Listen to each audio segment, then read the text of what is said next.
அன்பு உறவுகளுக்கு இனிய வணக்கங்கள். இன்றைய பதிவில் மகர ராசி அன்பர்களுக்கு உங்க வாழ்வை மாற்றக்கூடிய மிக முக்கியமான பரிகாரத்தை பத்தி தான் இந்த பதிவில் தெளிவாகவும் விரிவாகவும் பார்க்க போறோம். நிறைய பயனுள்ள தகவல்கள் இந்த வீடியோல கொடுத்துருக்கோம். கொஞ்சம் கூட வீடியோவை ஸ்கிப் பண்ணாம முழுமையா பார்க்க முயற்சி செய்யுங்க. வாங்க வீடியோக்குள்ள போலாம்.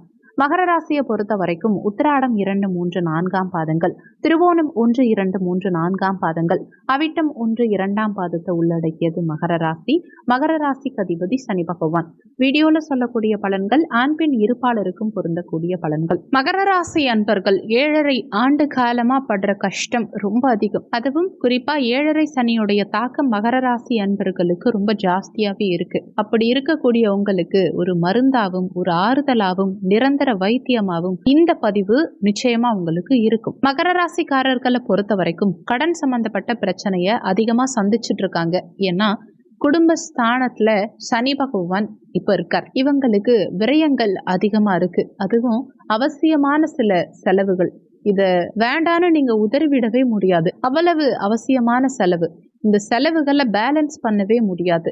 வாழ்க்கையில பணத்துடைய வேல்யூ உங்களுக்கு அதிகமாவே புரிஞ்சிருக்கும். இரண்டாவது முக்கியமான விஷயம் என்னன்னா மகர ராசிக்காரர்களுடைய திருமண வாழ்க்கை. இந்த 2ல ஒரு வேளை குரு இருந்திருந்தா மகர ராசிக்காரர்களுக்கு எவ்வளவு நல்லது பண்ணியிருப்பாரோ. நிறைய பேருக்கு கல்யாணத்தை உண்டாக்கி இருப்பாரு இல்லையா. அவங்களுக்கு சனி பகவான் கடந்த காலகட்டங்கள்ல சனி பகவான் வக்ரகதியிலிருந்து கொடுத்த பிரச்சனை 1, 2 இல்ல. கல்யாணம் ஆகி 10 வருஷம் ஆனவங்க, லவ் பண்ணி கல்யாணம் ஆனவங்க, ஒரு திருமணத்தை வெறுத்து அடுத்த திருமணத்தை ரொம்பவே யோசிச்சு திருமணம் பண்ணவங்க கூட ஒரு பிரச்சனையில போய் மாட்டிக்கிறாங்க, வருத்தப்படுறாங்க, வேதனைப்படுறாங்க. அப்படின்னா அதுக்கு சனி வக்ரகதி அடைஞ்சதுதான் கடந்த காலகட்டத்துல காரணம். குடும்ப வாழ்க்கையில ஒரு விரக்தி, குடும்ப வாழ்க்கையில தோல்வி, மனசளவுல மட்டும் இல்ல உடல் அளவுலையும் பிரச்சனைகள். இந்த உடல் அளவு சம்பந்தப்பட்ட பிரச்சனைங்கிறத தாண்டி குழந்தை அமைப்புங்கிறது பிரச்சனை. உங்க லைஃப்ல யாரை நம்பியும் எந்த விஷயத்தையும் நீங்க ஸ்டார்ட் பண்ணிருக்க மாட்டீங்க. உங்களுக்கு கைப்பிடிச்சு தூக்கி விடுறதுக்கு கூட ஆள் இருந்திருக்க மாட்டாங்க.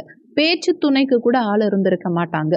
உங்க கூட பழகிறவங்க உண்மையானவங்களா, உண்மையா இருக்காங்களா அப்படிங்கிற ஒரு டவுட் உங்களுக்கு இருக்கும். இவ்வளவு அன்பும் பாசமும் உடையவங்க யாருன்னா நீங்க தான். நீங்க மனசளவுல துரோகம் பண்ண மாட்டீங்க. என்னன்னா உங்களுடைய அன்பை நீங்க எந்த அளவுக்கு வெளிப்படுத்துறீங்களோ அதே அளவுக்கு அன்பை எதிர்பார்த்து தோல்வி அடையறீங்க. நிறைய பேருக்கு லேட் மேரேஜ் மகர ராசி அன்பர்களுக்கு நிகழும். அதே மாதிரி லேட்டா குழந்தை பிறப்பு அமைப்பும் மகர ராசி அன்பர்களுக்கு தான். திருமணமாகி ஒரு சந்தோஷம் இல்லாம இருக்கிறது மகர ராசி அன்பர்கள் தான். 3 கல்யாணம் ஆகியும் திருப்தி இல்லாதவங்க, 3 குழந்தை பிறந்தும் திருப்தி இல்லாதவங்க இந்த மகர ராசி அன்பர்கள் தான். மகர ராசி அன்பர்களை பொறுத்த வரைக்கும் வாழ்க்கை ஒரு வனவாசம் தான். எந்த சூழ்நிலையிலும் எந்த இடத்திலும் இறை அருள் மீது சிறு சலனமும் இல்லாம இருக்கவங்களும் இந்த மகர ராசி அன்பர்கள் தான். சனி பகவான அதிபதியா கொண்டதனாலேயோ என்னமோ சனி பகவானால அதிகப்படியான பாதிப்பை அனுபவிக்கிறவங்களும் இந்த மகர ராசி அன்பர்கள் தான். மகர ராசியை பொறுத்த வரைக்கும் சிதம்பரம் நடராஜர் அதிகமா இந்த ஆலயம் சென்று வர சொல்லி கடந்த வீடியோக்கள்ல சொல்லி இருப்போம். புலியப்பன் கோவிலுக்கு நிறைய போக சொல்லி இருப்போம். அதே மாதிரி உங்க சுய மரியாதை இழந்து நிக்கிறீங்க. கடந்த 5 ஆண்டு காலமா உங்க கழுத்துல இருக்கக்கூடிய தாலி மஞ்ச கயிறு லெவலுக்கு மாறுற அளவுக்கு இருக்கும். ஒரு ஆண் ஷர்ட் போட்டிருக்கீங்களே தவிர ஒரு ட்ரெஸ் இல்லாம, வேஸ்ட் இல்லாம, ஒரு சட்டை இல்லாம ரோட்ல நடந்தா எந்த அளவுக்கு அவமானம் ஏற்படுமோ அந்த அளவுக்கு அவமானத்தை சந்திச்சுட்டீங்க. இதுக்கு ஒரு தனி மனித சந்தோஷத்தை கொடுக்கக்கூடிய கோவில் அப்படின்னா திருப்பாம்புரம் கோவில். இவ்வளவு கோவில்கள் மகர ராசி அன்பர்களுக்கு சொன்னாலும் மகர ராசி அன்பர்களுக்கு பேஸ்மெண்ட் அடிப்படைன்னு ஒண்ணு இருக்கு இல்லையா. அவங்களுக்கு பிரச்சனைக்கு அளவுகோலே கிடையாது. இவ்வளவுதான் இவங்க பிரச்சனைன்னு சொல்லவே முடியாது. பெற்றவர்கள் கிட்டையும் சந்தோஷம் கிடையாது, பிள்ளைகள் கிட்டையும் சந்தோஷம் கிடையாது, உற்றார் உறவினர்களாலையும் சந்தோஷம் கிடையாது, உறுதுணையா இருக்கவங்களாலையும் சந்தோஷம் கிடையாது. நம்பி வந்தவங்களும் ஏமாற்றுவாங்க. ஏன் நான் நம்பி போனவங்களும் என்னை ஏமாத்துவாங்க. இதுதான் நிலை. கடைசி ஒரு விஷயம், துரோகத்தை அதிகமா சம்பாதிச்சவங்க, துரோகத்தை அதிகமா பேஸ் பண்ணவங்க இந்த மகர ராசி அன்பர்கள் தான். அதாவது தெரிஞ்சு ஏமாறுறது வேற, நம்மளை ஏமாத்துறாங்கன்னு தெரிஞ்சுக்கிட்டே வாழறாங்க பாருங்க, அதுதான் மகர ராசிக்காரர்கள். அவ்வளவு நுணுக்கமான வாழ்க்கையை வாழ்ந்துட்டு இருக்கக்கூடிய இவங்களுக்கு ஒரு நல்ல சொல்யூஷன் கிடைக்கணும் இல்லையா.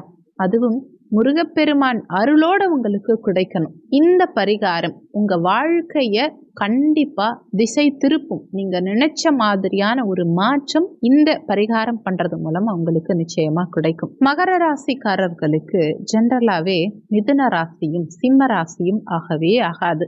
மிதுனம் 6ஆம் இடம், பகைஸ்தானம். சிம்மம் அஷ்டமஸ்தானம். அதனால மகர ராசிக்காரர்கள் முடிஞ்ச வரைக்கும் மிதுன ராசிக்காரர்களையோ சிம்ம ராசிக்காரர்களையோ திருமணம் பண்றத தவிர்த்துக்கிறது உங்களுக்கு நல்லது. மகர ராசிக்காரர்களுக்கு மேக்சிமம் பிரச்சனை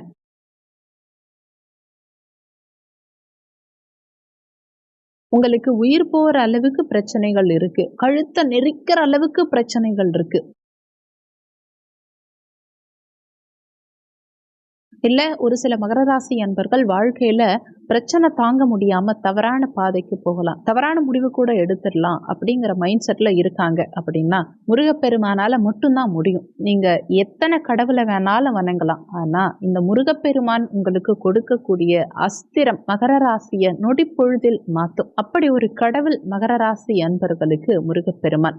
நீங்க சஷ்டி விரதம் இருந்து முருகப்பெருமானுடைய திருக்கல்யாண கோலத்தை வழிபடும் ஒவ்வொரு மகர ராசி அன்பர்களுக்கும் கண்டிப்பா குடும்ப பிரச்சனை சரியாகும். சஷ்டி விரதம் இருந்து முருகப்பெருமான வழிபாடு செய்யறவங்களுக்கு பிரச்சனைகள் தீரும், நகைகள் சேரும். உங்க வாழ்க்கைய மாத்தி விடக்கூடிய ஒரு விஷயம், குறிப்பா வியாழக்கிழமை அல்லது செவ்வாய்க்கிழமை தினத்துல இந்த ஸ்தலத்துக்கு போயிட்டு வாங்க. இது முருகன் ஸ்தலம்ங்கிறத விட முருகனின் மனசுக்கு பிடிச்ச ஒரு கோலம்ங்கிறது தான் உண்மை.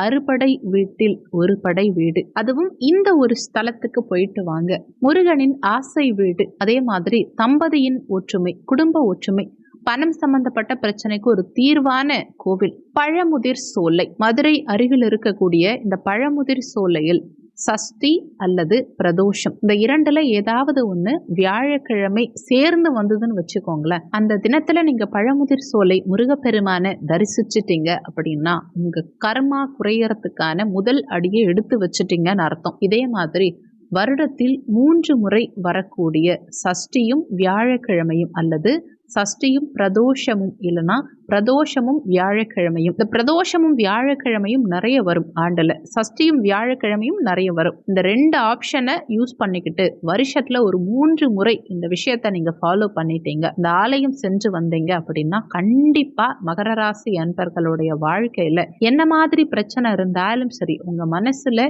துணிவே இல்லை, ஒரு பயம் கலந்த வாழ்க்கையில இருக்கீங்க அப்படின்னாலும் அதிலிருந்து வெளியில வந்துடுவீங்க. ஏமாற்றப்பட்ட மகர ராசிக்காரர்களா இருந்தாலும் சரி, உங்க வீடு, உங்க இடம், வாகனம், குடும்பம், பணம், பொருளாதாரம், படிப்பு எதிலுமே ஒரு இன்ட்ரெஸ்ட் இல்லை, எதிலுமே உங்களுக்கு நல்லது நடக்கலை அப்படின்னாலும் இந்த விஷயத்த நீங்க ஃபாலோ பண்ணி பாருங்க. பழமுதிர் சோலை உங்க வாழ்க்கையில மிகப்பெரிய வசந்த காலத்தை உருவாக்குங்கிறது தான் உண்மை. இந்த வீடியோ கண்டிப்பா உங்களுக்கு பயனுள்ளதா இருந்திருக்கும். இந்த விஷயத்த நீங்களும் ஃபாலோ பண்ணி பயன்பெறுங்க. மற்றவங்களும் பயன்பெறணும்னு நினைச்சீங்கன்னா இந்த வீடியோவை அவங்களுக்கும் ஷேர் பண்ணுங்க. மற்றவங்க பயன்பெற்ற அந்த புண்ணியம் உங்களுக்கும் கிடைக்கும். இந்த வீடியோவில் உங்களுக்கு ஏதாவது சந்தேகம் இருந்தால் கீழே இருக்க கமெண்ட் செக்ஷன்ல சொல்லுங்க. நன்றி. மற்றும் ஒரு நல்ல பதிவோடு மீண்டும் உங்களை சந்திக்கிறோம்.